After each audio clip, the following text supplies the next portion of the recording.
A few years ago, I was on a jury trial. Lasted 10 days, learned a lot. What was really interesting is the layout of the courtroom. In the courtroom, at the highest level, you had the judge sitting very high.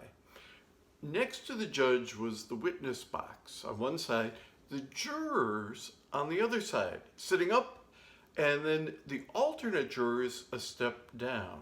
And then there was the main floor, which was everybody else. So it was really based on judgment. The judge being the highest judge was the highest. The jurors being the next judges was the second highest. The plaintiffs and the defendants, the witness box, third highest, and everybody else. Very vertical structure based on judgment.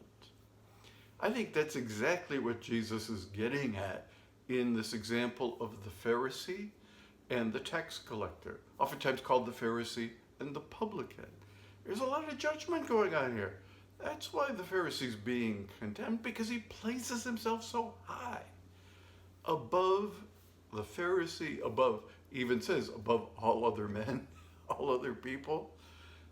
Jesus calls us to be brothers and sisters. Jesus calls us to live a horizontal life, to gather with him around the table, to gather with him as his companions, as his disciples, as his apostles, to gather with him horizontally. Whenever we put ourselves vertically, I think we're distant from what he calls us to live, how he calls us to be, how he calls us his brothers and sisters.